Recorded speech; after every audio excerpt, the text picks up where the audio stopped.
Good evening, everybody. Again, this shir is dedicated to Ilah Mishnas, Rev Avram Yitzhak ben Yaakov Zev. We start with the Gemara at the end, the last line of Yud Amud Beis. Amar Rav Chama bar Chanina. Rav Chama bar Chanina said, "Mitnei Ma Nemra Parshas Vaytzchem." Why was a section in Yeshua Parachav dealing with murderers with Ari Miklat said with such a harsh terminology? Lashon Aza, in a firm language, because it says in the pasuk, "Vaydaber Hashem el Yeshua lemer," and Hashem spoke to Yeshua saying, "Daber el bnei Yisrael lemer tenu lachem es Ari hamiklat asher dibarti aleichem." And Hashem spoke to Yeshua saying, "Speak to Klal Yisrael, saying, designate the cities of refuge of which I spoke to you." Mipnei shehein shel Torah. The reason it uses harsh language is because they are words of Torah, meaning that this was an instruction to Yeshua ben Nun to fulfill the commandments of the Torah of Arei Miklat. Since the commandments to Yeshua is a continuation of the commandments given by Moshe Rabbeinu regarding the designations of Arei Miklat, therefore it is expressed in terms of speaking as was the original commandment of Moshe Rabbeinu in Chumash Bamidbar, Perek Lamed Hey, Pasuk Yud. So the serious and exalted nature of the Torah demands that its commandments be expressed in terms denoting a higher status and a higher stature, and therefore spoken with more reverence and more force. Lamemra, so the Gemara says, does this mean to say, the kol dibor lashon kasha, that every use of the word dibor is a lashon kasha, is a harsh terminology? Doesn't mean they always say that. And for the Gemara, yes, that is true. Dibor is always connotes a strong lashon. Like it says, Diber Ha'ish Adonai Haaretz Itanu Kashes. When Yosef took Shimon as a hostage, and the whole story of the brothers when they came down because of the famine, and of course they were looking for Yosef. What happened? Yosef Tzaddik took Shimon as a hostage, and he sent the brothers back. So when Yaakov saw that Shimon was not there, what was the response of the brothers to Yaakov? They said, "This man, the Lord of the land, spoke harshly to us." Right? This is the statement made, as mentioned before. Shimon was held hostage, so therefore the word diber was used by the sons when speaking to Yaakov, and as such it was considered to be a harsh language. So we have proof, scriptural evidence from Genesis, from Chumash Bereshis. The Gemara seeks to contradict this. V'hatanya, but we learned in a brisa which comments on a pasuk in Malachi, Perek Gimel, pasuk 16, the 16th pasuk, Tezvav, Nidbaru. Okay, Nidbaru, they spoke. Ein Nidbaru el lashon nachas. Nidbaru denotes a lashon of nachas, mild speech. V'cheinu omer, so to the pasuk says, Yadber Amin Tachtenu. The pasuk says in Tehillim, it says he shall lead nations under us. This pasuk in Tehillim is in Perek Mem Zayin, pasuk Daled. The Hebrew word used for lead is Yadber. It's from the same root as the word used for dibor, speaking, and it should therefore have the same connotation. Now, the leadership of the pasuk refers to the end of days. Mashiach come, please God in our days, when all the nations will willingly accept their role as servants of God. Therefore, we see that the term implies an air of gentleness, not of harshness. So we see that it could be used as a lashon of nachas. So how do you say it's always a harsh language? So the Gemara answers, daber l'chud. The connotation of the word daber, speak, is distinct.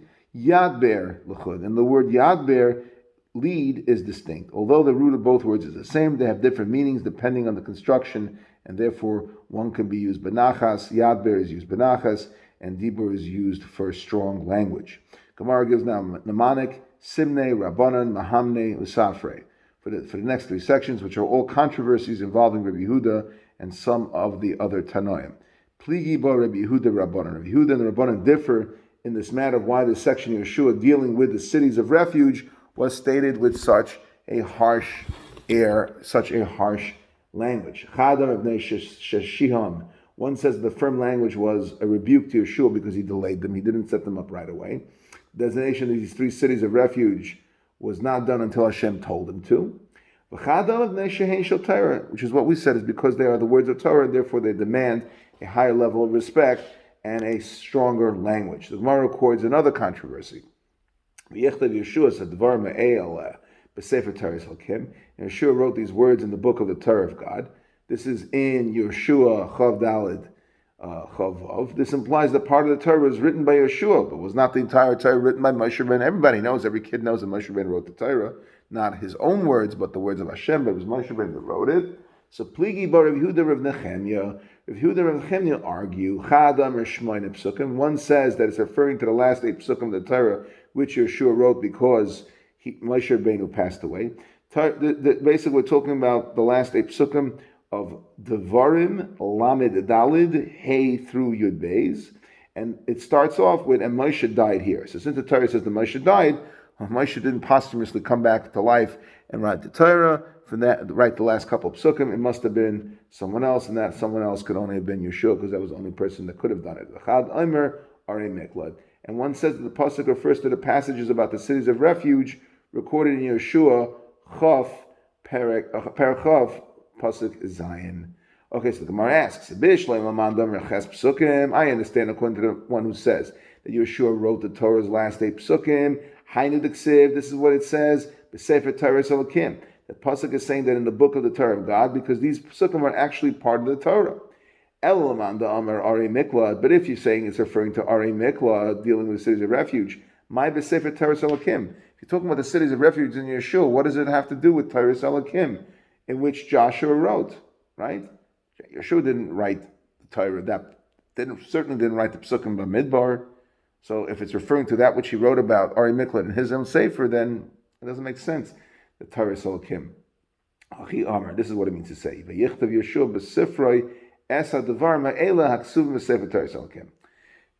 wrote it in Yeshua, but what he wrote was a reference to that which was already spoken about in Torah Elokim, which are written in the books of the Torah. So he repeated them in his book, but it wasn't that his book was the origin of it. It was a repetition of what was said before.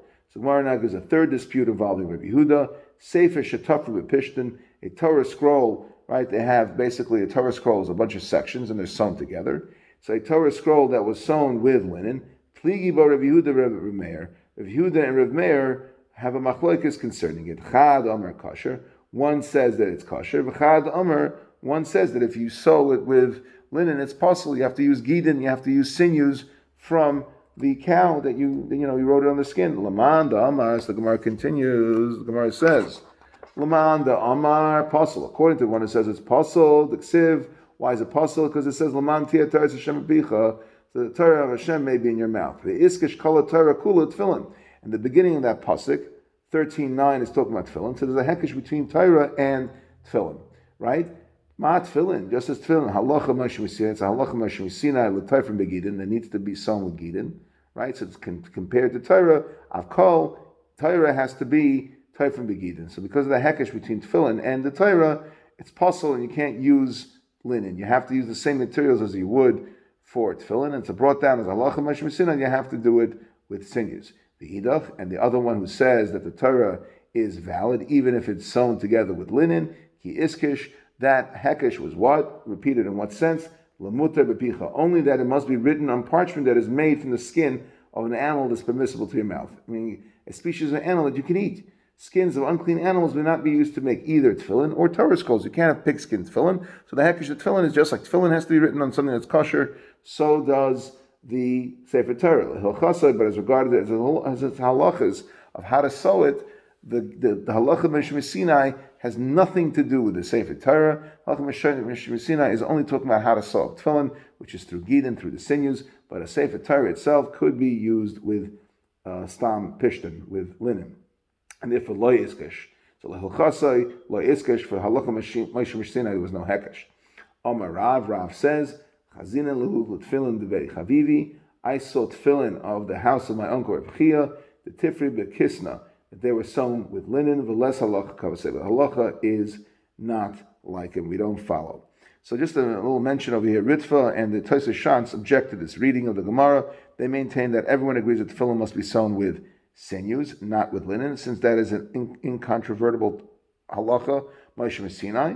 Therefore, the controversy regarding linen or sinews involves only a Sefer Torah. Therefore, the favor of reading Chazisa l'sifrei de Rev Chaviva as opposed to the tefillin de Rev Chaviva, because it's kind of hard to imagine that there would be a machlokes about what a halacha Moshe Sinai was, that there would be an argument against it, and it just doesn't make any sense. It must be talking about a Sefer Torah. So now we're going to do the Rashis. We've now ended at the Mishna. Once we finish the Rashis, we will be finished with this recording for now, and hopefully next week we'll come back with a different recording. So let's do Yud Aleph Amud Aleph B'Lashon Azah, says the first Rashi. Shari B'Kol Sefer Yeshua Ksiv V'Yomer Hashem. It says all over in the Sefer Yeshua a nice language of V'Yomer Hashem, a nice calm language. The Ilukan, but over here in Yeshua Chof Pasuk Aleph V'Yidaber Hashem El Yeshua V'Diber Lashon Azu. And the word Diber is a lashon of strength. It's Az, it's strong. B'Bnei Shehen Shel Torah Avol Shara Miras She'amar Hakadosh Baruch Hu Yeshua. But all the other sayings that he spoke to Yeshua, Loi Amar Loi Eza Davar L'Kayim Mitzvahs Hakasav B'Taris Chutz V'Zu. He never spoke to him about being L'Kayim Mitzvah except over here by Ari Mikla, and that's why he used the word Vayidaber. He used a strong language. Yad Ber Amim Yenahel Amim Tachtenu, which means that he will manage people underneath us. Mipnei Sheshiham Shaloi Hifrisham. Yeshua was screamed at by Hashem because he did not do it quick enough. He didn't separate it. L'Ari Mikla for the Ari Mikla L'Achar Shechalku. After they were machalik the land, miyad, he should have done it right away. Ad shenemar loy, and he didn't do it until he was told to do it. But bi HaKadosh Baruch Hu, that's why Hashem used such a strong language. Pligiba, Rav Yehuda and Rabbanan arguing it. But Perusha the Haikra, in the parish of this pasuk, which is basically Makos of Yeshua b'Sefer Torah Hashem. What did Yeshua write in the Sefer Torah Hashem? Chadam Shvoin Psukim. These are the 8 psukim from Lamed Daled Hey until the end, from V'yamas Shamaisha at Sefer until the end, and the end of the Sefer Torah. Chad Amar, and the other one says that the Parshas Ari Miklat, Shaparshas Ari Miklat, Hu Omer. He is talking about the Parshas Ari Miklat Sheksuva b'Sefer Yeshua, which is written in Sefer Yeshua, which is strange. The Gemara is going to ask, that's not Teres Elokim. I'm not saying that Chas Hashem Nach is not Teres Elokim. Of course, it's from Hashem, but it doesn't have the same level as Teres Elokim. It's not referring to the word Teres Elokim, would not be the proper reference to it. So Laman Tia Torah says the Rashi, the Resha, the Kra, the Mishnah, the beginning of that pasuk is talking about B'Tfilin. Like it says over there in Shmos Yud Gimel Tes, V'Hayu L'Chala Oisai Decha, L'Zircham Beinenecha, Laman Tia Torah Hashem B'Picha. The Hishkish Hacha, and there's a hekesh between Tefillin and Sefer Torah. So Hishkish Hacha, Torah L'Tefillin. So says the next Rashi, Ki Ishkish L'Mutar B'Picha. The hekesh is only to be Matar B'Picha. The Ksiv B'Haikra, L'Mantia Torah Hashem B'Picha, in your mouth. The Darshu Chacham, and the Rabbanim were darshaning in Masech Shabbos Chav Ches and Beis. The Chavana of this is Mina Mutar B'Picha. Tefillin has to be made out of something that's mutar to your mouth, which is she'ain, the tefillin that cannot be nechtavan al ar shal of behemoth tamea, let's say on pigskin. And this, there's the hekesh, that just like tefillin can be written on, let's say, a chazer, so too a Sefer Torah can be written on chazer. So next Rashi, lehil chaseim, but ledavar she'ain a kasav b'Torah, but something that's not written in the Torah beforish, even tefillin gufayu lo gamrin lei. We are not learning this. Beferish elam halacha mashmasina. We don't learn the halachas of tefillin, square, black, sinews, only learned from halacha mashmasinai. So for this inyan lo yalfina be'akesha, we're not going to make a hekesh to say just like by tefillin, which is halacha mashmasinai, has to be some gidin. So too a hekesh to Sefer Torah also has to be some gidin. We don't do that. We're not. There's no hekesh for Sefer Torah tefillin. The bechavivi. The Dodi Achi Abba, the uncle of my brother Abba, V'hu Reb Chia, and that's Reb Chia. Thank you very much. This should be a schus for the neshama of Ram Yitzchak Ben Yaakov Zev, a great tzaddik, Alvin.